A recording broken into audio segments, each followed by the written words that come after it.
오늘도 골로새 교회 이야기를 함께 나누려고 합니다. 지난주에 우리가 살폈듯이 골로새 교회에 어떤 문제가 있었을까 할 때에 주로 그 문제는 우리가 믿는 어떤 내용에 관한 것, 그리고 교리적인 그런 문제가 있었다 하는 것을 우리가 살폈었는데요. 교묘한 말이었고 철학이고 헛된 속임수였습니다. 그리고 그 안에는 율법주의자들이 있었고 또한 신비주의자들이 있어서 골로새 교회가 곤경 가운데 있게 되었었습니다.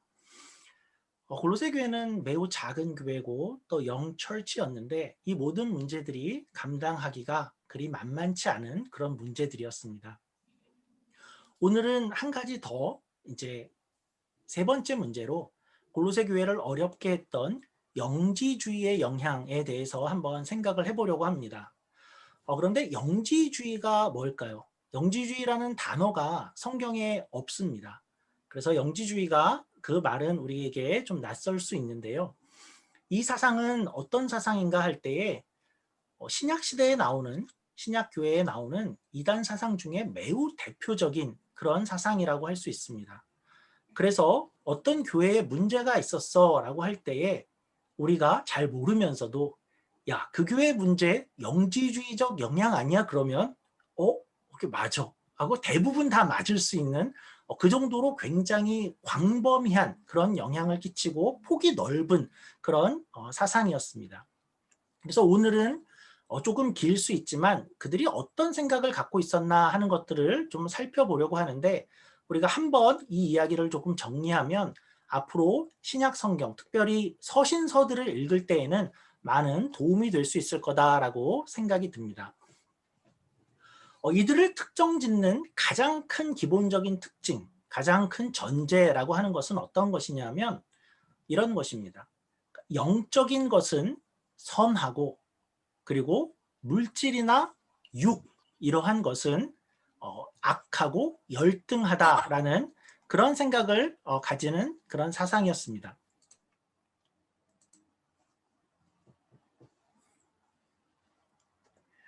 그래서 그러니까 영육 이원론이다 이런 표현을 쓰는데 영적인 것과 육적인 것을 이렇게 딱 중간에 선을 그어 놓습니다. 그래서 세상을 볼 때 세상에서 어떤 영원하고 가치 있고 뭔가 이렇게 고귀한 것, 진짜 실체인 것은 어떤 것인가 할 때 그런 것은 다 영적인 것이야 라고 생각을 하고 그리고 반면에 그러니까 물질로 된 것, 어떤 육 이러한 것은 그런 것은 일시적이고 별로 이렇게 중요하지 않고 의미가 없는 거야. 그리고 오히려 더 나아가서 그것들이 이 세상의 죄와 악을 발생시키는 그런 문제를 일으키는 것들이야 라고 그런 생각을 합니다. 그래서 인간 자체를 그렇게 여깁니다. 그러니까 인간을 생각할 때 나한테 영이 있고 그리고 육이 있는데 보니까 몸이라는 것은 우리의 몸은 늘 죄를 짓고 욕망을 일으키는 그리고 아프고 병들고 늙고 결국은 죽어서 흙에 돌아갈 그러니까 그런 존재면서 늘 고통과 죽음을 일으키는 그런 것이 우리의 몸인 문제 덩어리이고 반대로 영혼은 뭔가 영원하고 생각을 하고 신과 어떤 교통을 할 수 있는 굉장한 실체가 아닌가라고 생각을 하게 되죠. 그래서 나라는 존재를 생각을 할 때 나라는 존재는 내 진짜 나는 내 영이다라고 생각을 합니다. 그러니까 육은 내가 아니고 육이라는 것은 내 영혼, 내가 잠시 일시적으로 갇혀 있는 곳일 뿐이고 그래서 내가 육 안에 있어서 내가 고통을 받고 그리고 어려움을 겪는 것이지 실제 내 존재 자체는 내 영혼이다라고 생각합니다. 결국은 나는 이 육을 언젠가 벗어나고 또 이것을 극복해내야 진정한 자유와 해방을 갖는다. 그런 것을 맛보게 된다. 여기 갇혀서는 고통과 그런 것 가운데 살게 되어 있다라고 생각하죠. 그래서 내 영이 이 몸을 벗어나는 것을 구원이다라고 생각을 합니다. 그런데 그러면 이 구원이라는 것을 이 몸을 벗어나는 것을 어떻게 얻는가 할 때에 우리의 영혼이 어떤 특별한 지식 어떤 신비한 지식을 깨달으면, 그 깨닫는 진리를 가지면 이 영혼이 해방을 갖는다라고 그렇게 여깁니다. 이것 때문에 그러니까 이들이 영지주의라고 불려집니다. 그러니까 여기서 영지주의의 영지는 어떤 뜻이냐 하면 영적인 지식을 뜻합니다. 영적인 지식. 그리고 이 사상에 조금 더 걸맞게 다른 번역을 하자면 영험한 지식이다라고 생각을 하면 더 좋습니다. 우리 잠시 화면을 보시면 영지주의는 그래서 영어로는 뭐라고 그러냐 하면 너스티시즘이라고 얘기를 합니다. 그런데 왜 그렇게 부르냐 하면 너시스라는 어떤 지식을 이들이 추구하기 때문에 그렇습니다. 그리고 여기에서 무슨 단어가 나왔냐면 영어의 knowledge가 나왔죠. 생긴 것이 이렇게 비슷하게 생겼죠. 그러니까 이들은 어떤 사람들이냐라고 할 때에 내 영혼이 진짜 나이고, 그리고 어떤 신비한 지식을 내가 깨달음으로 인해서 그리고 이 육체를 벗어날 수 있어 라고 생각하는 그런 부류를 영지주의다라고 이야기를 하는 것입니다. 그러면 이들이 그러고 나서 이 세상을 또 어떻게 볼까라고 할 때에 영적인 것은 늘 선하고 육적인 것은 악하다라고 생각을 하니까 이 세상의 기원을 어떻게 볼까 할 때에 이 세상의 물질 세계, 이 물질 세계를 하나님이 창조했다라고 생각지를 않습니다. 그러니까 이들의 관념에서는 하나님은 선하신 분일 거잖아. 하나님은 선하신 분인데 그가 이러한 악함과 고통을 유발하는 그런 물질을 창조했을 리는 없다라고 생각을 합니다. 그래서 이 세계는 그러니까 어떻게 생겼다라고 생각하냐 하면 하나님에게서 어떤 이렇게 열등한 신들이 막 이렇게 유출된다고 생각하는데, 하나님도 모르는 저 하등의 미천한 신이 그냥 자기 생각대로 이 물질들을 만들어낸 것일 뿐이다라고 여기죠. 자, 이렇게 설명을 하면 이런 주장들이 당시의 기독교인들에게 이 주장이 어떻게 들렸을까요? 그러니까 이런 주장이 그 교회에 들려왔을 때 어떻게 들렸을까요? 아우, 영 아니네 하고 들렸을까요? 딱 들으니까 이건 아니야 이렇게 들렸을까요? 그렇지가 않았습니다. 그러니까 이런 주장이 당시에는 굉장히 그럴듯하게 들렸습니다. 그러니까 골로새서에 표현되는 어떤 우리가 지난주에 살펴봤듯이 교묘한 말, 어떤 속임수로 다가오는 그런 교회의 위협이 될 만한 그런 어려운 주장이었습니다. 이 사상이 그렇게 판별이 쉬운 사상이라면 모든 신약교회가 그렇게 어려움을 겪지 않았을 것입니다. 그리고 이런 사상은 유구한 역사를 흘러서 사실은 기독교의 전 역사를 이어서 그리고 오늘날까지도 많은 영향을 끼치는 그런 사상입니다. 오늘 후에 또 이야기를 드리겠지만 한국의 한 목사님이 한국 교회는 너무나도 영지주의적이다라고 비판을 가하시는데 저도 많은 면에서 수긍을 하고 있습니다. 자, 우리가 이 영지주의에 대해서 조금 더 생각을 해봐야 할 텐데요. 그러니까 우선 이 사상은 어디서 유래를 했는가, 어디서 왔는가 할 때에 이것도 우리가 정확히 이야기하기는 힘들지만 많은 이들이 동의를 하기를 이런 사상들이 헬라 철학에서 왔다라고 이야기를 합니다. 헬라 그러면 그리스입니다. 그래서 헬라인 그러면 그리스인이고 헬라 철학 그러면 그리스 철학입니다. 그래서 헬라 철학, 그리스 철학에서 이러한 것이 왔는데 우리가 거기에 대표적인 철학자들을 우리가 알죠. 소크라테스, 플라톤, 아리스토텔레스 그런 사람들이었고 그러니까 당대의 최고 수준의 철학이었습니다. 그 중에서도 이제 플라톤주의, 또 이후에 신플라톤주의라고 부르는 사람들이 어떤 생각들을 이렇게 갖고 있었냐 하면 이런 것입니다. 그러니까 이 세상을 이렇게 보니까 이 세상은 우리가 눈으로 보는 것이 다가 아니다. 그리고 눈으로 보이는 이러한 것은 사실은 어떤 그림자일 뿐이다 라고 여겼습니다. 그래서 이 세상은 보이는 물질이 다가 아니고 오히려 정말 실체인 것, 어떤 실체인 것은 이 물질들에 대응하는 어떤 다른 세계에 말하자면 영적인 세계가 있고 거기가 실체다라는 생각을 가지고 있었습니다. 그러면서도 여전히 그 세계를 나누면서 이 물질적인 세계는 열등하고 부족한 것이고, 저쪽 세계가 훨씬 더 맞는 것이고, 이쪽 물질 세계는 오직 혼돈과 악을 초래하는 그런 곳이다라고 여기고, 하나님이라는 어떤 최고의 신이 있을 때 그 신이 이러한 세계를 창조했을 리는 없다라고 봤죠. 그래서 여기서도 핵심은 선한 것, 고귀한 것은 영적인 것이고 물질적인 것은 아니다라고 생각을 하고 있었던 것입니다. 이제 이스라엘 사람들이 이스라엘에만 있지 않고 선교를 나가죠. 그래서 이방인 지역, 이 헬라 지역이라는 곳에 이제 와서 복음을 설명해야 했습니다. 그래서 복음을 설명하면서 자연스럽게 그곳에 있는 헬라 철학들을 차용을 해서 복음을 설명하기도 하고, 그러니까 무엇보다도 이 헬라 사상은 복음이 오기 전에 이미 그 지역에 이렇게 알려져 있는 사상이었고, 그래서 자연스럽게 이러한 사상들이 기독교 안으로 이렇게 섞여 들어오게 되었습니다. 그러니까 물론 옳은 면이 있죠. 그러니까 보이는 것, 우리가 보이는 것, 이러한 것이 이 물질이 다가 아니다. 어떤 영원한 세계가 있고 그 세계가 중요해라는 것은 의미가 있죠. 그런데 이제 무엇이든지 이렇게 과하면 탈이 나는 것이죠. 그래서 가장 큰 문제는 어떤 것이냐면, 여기에는 그들에게는 어떤 재고나 재론의 여지가 없이 무조건 영적인 건 선하고 물질은 다 열등하고 악해로 가는 것이 문제였습니다. 그런데 그런 사상, 우리가 사상으로는 생각하는데 그런 사상에 젖어들게 되고 그런 사상을 갖게 되면 실질적으로 우리 삶에 들어왔을 때 우리 삶은 어떤 모습을 갖게 될까요?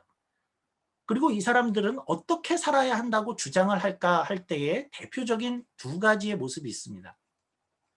첫 번째는 우선은 금욕주의의 모습으로 나타납니다. 그러니까 이런 식입니다. 그러니까 내 영혼을 망치는 것은 내 육체의 정욕에서 기인한다. 그래서 우리는 어떤 의지적인 결단, 고행을 통해서라도 이 육체의 정욕을 막아서 나를 망치지 말게 해야 돼.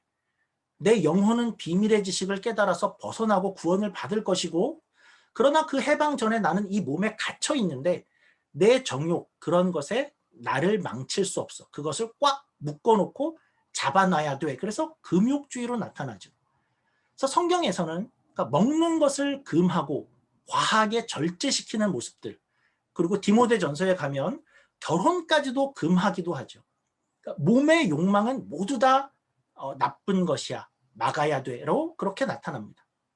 오늘 골로새서의 표현으로는 이런 표현입니다. 곧 붙잡지도 말고 맛보지도 말고 만지지도 말라 하는 것이니, 이런 것들은 자의적 숭배와 겸손과 몸을 괴롭게 하는 데는 지혜 있는 모양이나 오직 육체 따르는 것을 금하는 데는 조금도 유익이 없느니라.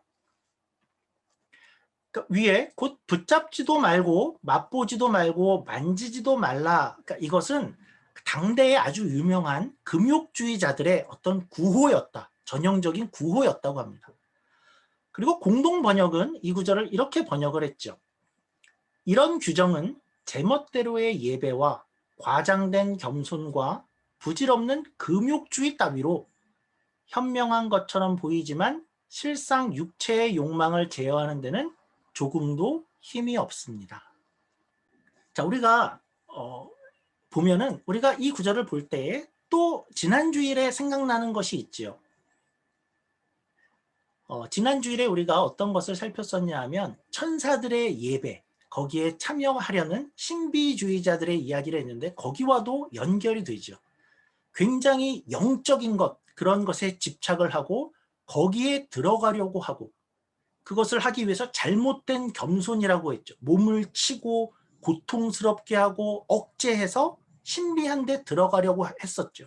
그곳이 영적인 차원이니까. 그 모습과도 이 영향은 같이 연결이 되어 있죠. 이어서 조금 재미있는 것은 이 영지주의자들의 영향이 첫 번째로 금욕주의자들의 모습으로 나타났다고 하면 이번에는 다른 모습으로 나타나는데 이번에는 정반대입니다. 이들이 쾌락주의를 또 주장합니다. 그러니까 조금 놀랍죠. 어떻게 같은 사상에서 나왔는데 금욕주의로 나타날 수 있고 그리고 쾌락주의로 또 나타날 수 있는가 하는데 이번에는 이런 논리입니다. 나는 내 영혼이 갇혀 있는 이 현재의 몸은 내가 아니라고 생각을 하죠. 나는 내 영혼이고 이 육체는 사실은 내가 아니야. 언젠가는 이 껍질을 나는 벗어버리고 나는 밖으로 나갈 거야. 해방할 거야. 그러니까 지금 이 몸은 내가 아니다.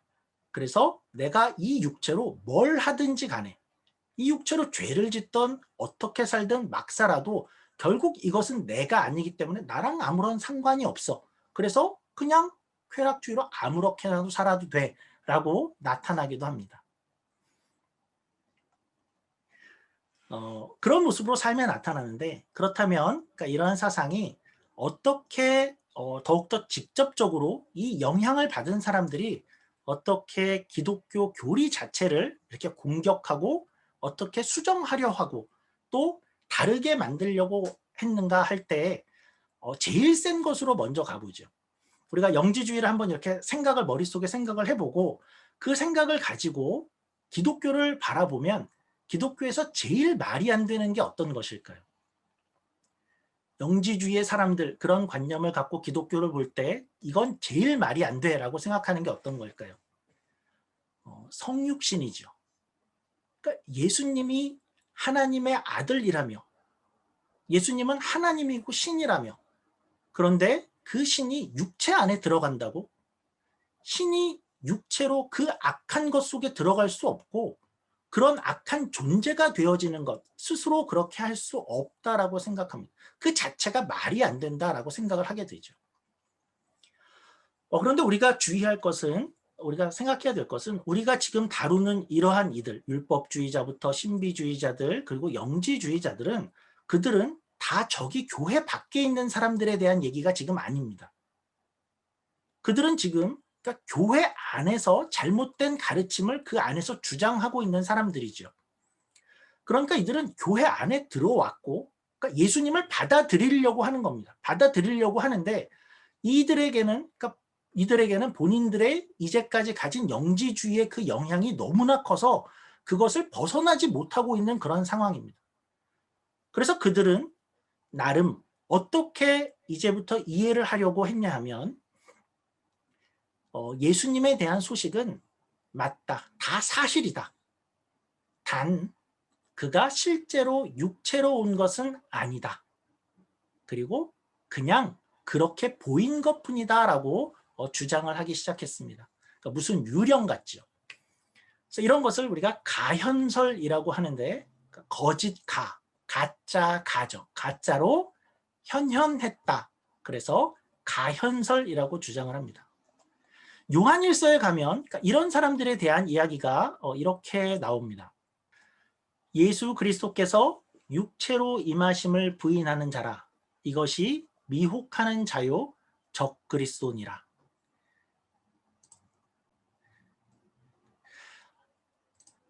자, 그렇게 성육신에 대해서 이해하지 못하고 이제 가짜일 것이다라고 이야기를 했는데 그렇게 가현설을 따라가면 사실은 더 큰 문제가 생깁니다.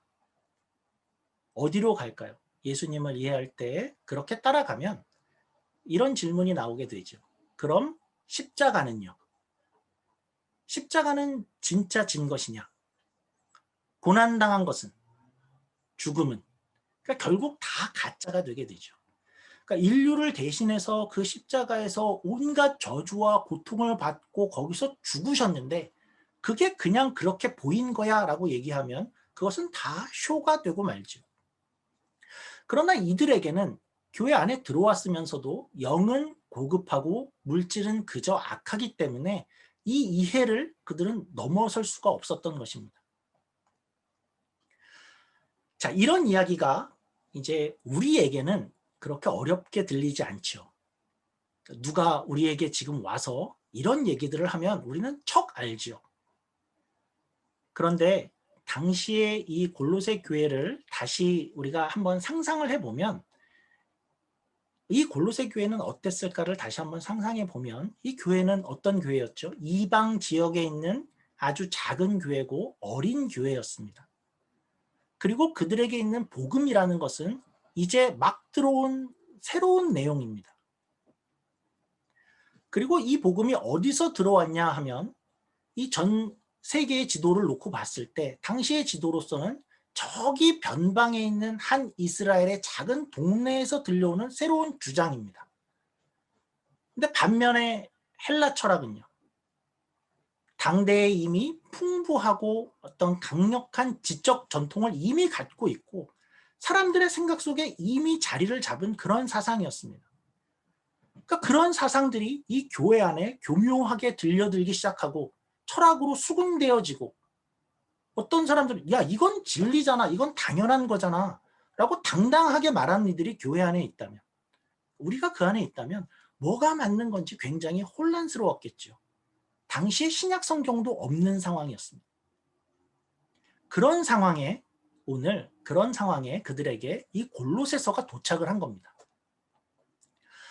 그러니까 우리가 오늘 이런 어려움을 실제로 겪고 있다라고 상상하고 그 상황 속에서 이 골로새서를 읽으면 어떻게 들릴까요?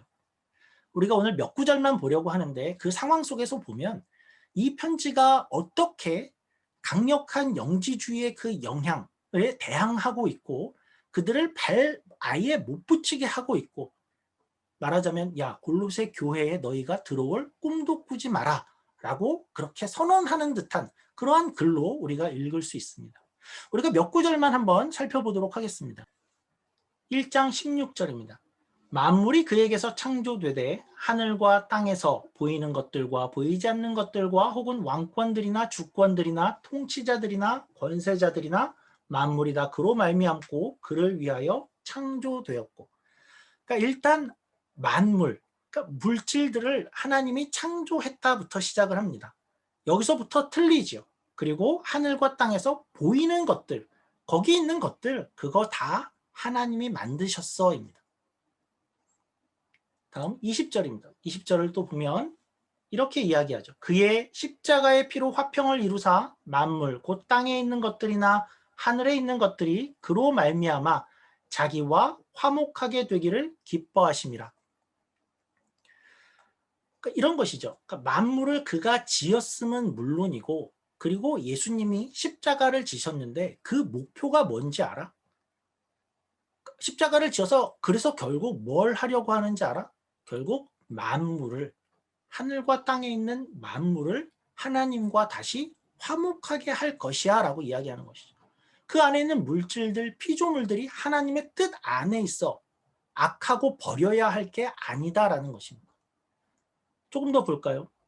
영지주의를 생각하고 보면 2장 9절입니다. 그 안에는 신성의 모든 충만이 육체로 거하시고, 그러니까 예수님이 육체로 오셨다라고 이야기하고 있고, 22절 이제는 그의 육체의 죽음으로, 그러니까 그가 육체로 죽었다는 것을 다시 한번 강조합니다.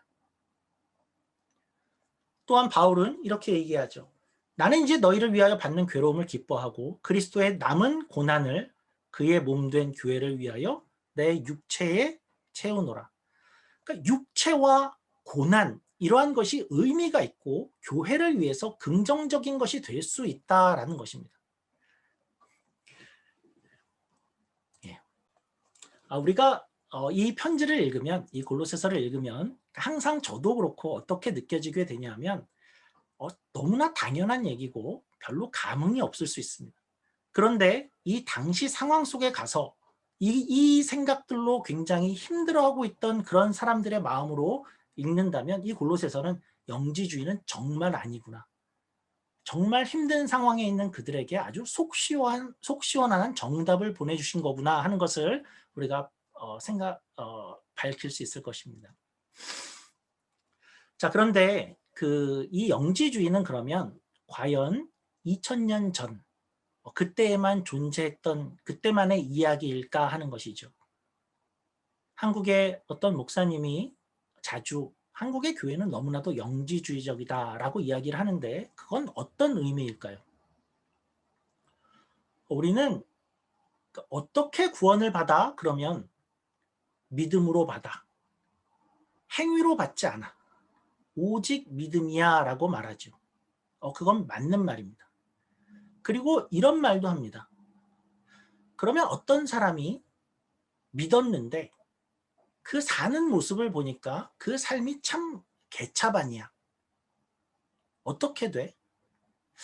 오직 믿음이니까 믿음이면 충분하잖아. 천국에 가. 이것도 맞는 말입니다. 그런데 이런 맞는 말이 우리로 하여금 은연중에 어떤 것을 내포하게 만드냐 하면, 그러니까 우리의 구원은 예수님이 우리 죄를 위해서 십자가에서 돌아가셨어라는 그것, 그러니까 그것을 내가 깨닫는 거에만 달려 있어라고 생각하게 만들고, 너 영접했어? 이거 믿어? 오케이? 그럼 됐어. 그러니까 우리 구원이라는 것이, 그러니까 오직 이걸 깨닫는 거에만 달려 있고, 이 지식을 가진 자는 그 영혼이 구원받았어. 그리고 그럼 몸은 뭐 그렇게 큰 상관이 없어. 그러니까 이렇게 되었다면 그게 영지주의죠. 종교개혁자들이 그들이 오직 믿음을 굉장히 열심히 외쳤죠. 오직 믿음을 열심히 외쳤을 때에는 무언가에 반대하기 위해서 그것을 외쳤습니다. 그 반대한 것은 우리의 구원이 어떤 행위에 달려있지 않다라는 것을 강조했습니다. 그러니까 우리가 구원을 얻는다는 것이 우리가 무엇을 행해서, 하나님께 해드려서, 착해서, 돈을 내서, 어떤 신앙 행위를 열심히 해서 그렇게 그것으로 내가 하나님 구원 얻을 만하지요 해서 구원을 받아낸 게 아니다라는 뜻에서 오직 믿음이다라는 것을 썼었죠. 그것이 우리에게 믿음이 있으면 기독교에는 어떤 신앙 행위도 착한 것도 다 소용없고 의미 없어라는 뜻이 전혀 아니고, 그런 것을 내가 구원의 공로와 근거로 들고 가서 구원을 받아내는 것이 아니라는 것을 설명한 것입니다. 그러니까 오히려 종교개혁자들도 어떻게 이야기를 했냐 하면, 믿음이라는 것, 믿음으로 구원을 받는다 할 때 이 믿음은 반드시 행위를 수반할 수밖에 없는 믿음이다라고 이야기를 하곤 했습니다. 그러니까 믿음 있어? 끝! 그 자체가 전부야. 그렇게가 아니라 이 믿음이라는 것은, 이 믿음이 참이라면 반드시 우리 삶에 어떤 삶, 행위, 어떤 열매로 나타날 수밖에 없는 믿음이다라고 이야기하는 것이죠. 그러니까 예를 들면 이런 것입니다. 어떤 사람들이 큰 별장에 모여 있습니다. 그런데 갑자기 거기에 막 사이렌 소리가 울리기 시작했습니다. 큰 문제가 생긴 것이죠. 큰 불이 났답니다. 별장 안에 화약고가 있어서 언제 폭발할지 모른다고 합니다. 그리고 그리고 이런 소식도 듣습니다. 이 별장 안에는 문이 2개가 있는데 한쪽 문을 열면 경치는 좋지만 한 발을 내디디면 천길 낭떠러지고, 다른 문으로 나가면 멀리 갈 수 있다고 합니다. 그 안에 있던 어떤 이가 그러니까 이제 이 소식과 함께 어디로 가야 한다라는 그 이야기를 들었습니다. 그러면 이제 진짜 그가 이 소식을 믿는다면 그는 어떻게 할까요? 정말이야? 진짜야? 고마워. 이제 난 알았어. 그리고 가만히 있을 수 있을까요? 그러니까 믿는 바대로 가야 할 방향으로 움직이게 되겠죠. 그러니까 정말 그 사실이 무엇을 의미하는지를 깨달았다면 행동하게 되어 있다는 것입니다. 그러니까 기독교의 믿음이 이렇다는 것입니다. 정말 안다면 가만히 있을 수 없고 행동하게 되어 있다라는 것이죠. 예수님이 이런 말씀을 하셨죠. 어떤 땅에 보화가 묻혀 있는 걸 알았다. 그러면 너희가 온 전 재산이라도 팔아서 그 땅을 사지 않겠는가? 그러니까 정말 알게 되었고 그 보화가 어떤 가치인지 정말 안다면 행동할 수밖에 없다라는 것이죠. 그런 면에서 우리가 정말 되지 말아야 할 어떤 형태의 크리스찬이 있습니다. 그러니까 일명 드라큘라 크리스찬입니다. 이런 이들은 어떤 부류냐 하면 오직 우리에게 필요한 것은 예수님의 피만 있으면 돼라고 이야기합니다. 피에만 관심이 있는 그리스도인들이 있습니다. 피만 있으면 우리의 영혼의 구원은 따놓은 당상이고 그 다음은 별로 상관이 없어. 그렇게 여기죠. 피는 내가 충분히 취했고 천국 티켓은 이미 땄고 다 됐어. 그 다음은 다 별거 아니야. 영지주의는 그럴 수 있습니다. 그러나 기독교는 그렇지 않습니다. 예수님이 십자가에서 피 흘림이 무엇인지, 거기에 나타난 하나님의 사랑이 무엇인지를 정말 알고 깨닫게 된다면 행동이 달라지고 내 삶이 달라지고 열매가 나타날 수밖에 없는 것이 기독교인 것입니다. 기독교에는 이제부터의 삶이 있습니다. 지난주 표현으로는 예수님을 머리로 붙잡고 마디와 힘줄이 공급함을 받아 하나님 안에서 자라가야 할 일이 있습니다. 하나님의 성품을 닮아가고 열매를 맺고 복음을 믿는 사람답게 그런 사람다운 사람으로 살아가야 하는 생애가 우리에게 있습니다. 물론 하나님이 다시 오셔서 야, 너 보니까 행동이나 행위가 별로 이렇게 탐탁지 않아. 구원 취소하겠어. 그런 일은 일어나지 않습니다. 절대로 그렇게 하지 않습니다. 그러나 하나님은 여전히 우리가 주 안에서 더 멋있어지기를 원하십니다. 그리고 더 큰 사람이 되어져 가기를 원하고 하나님의 사랑을 알고 다른 하루하루를 살아내기를 원하고 계시지요. 그러니까 이 점이 영지주의와는 다른 점입니다.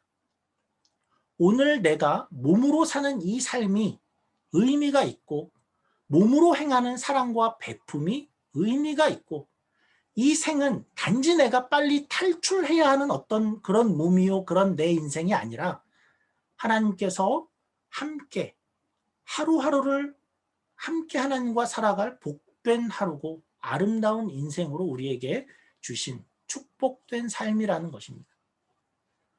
말씀을 마치겠습니다. 그러니까 우리가 예수를 믿고 이제 끝이야가 아니라 이제부터 하나님과 정말 신자다운 이 삶을 내 몸으로 살아보겠습니다.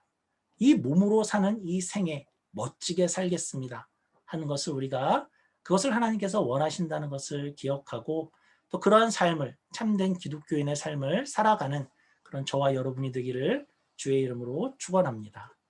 기도하겠습니다.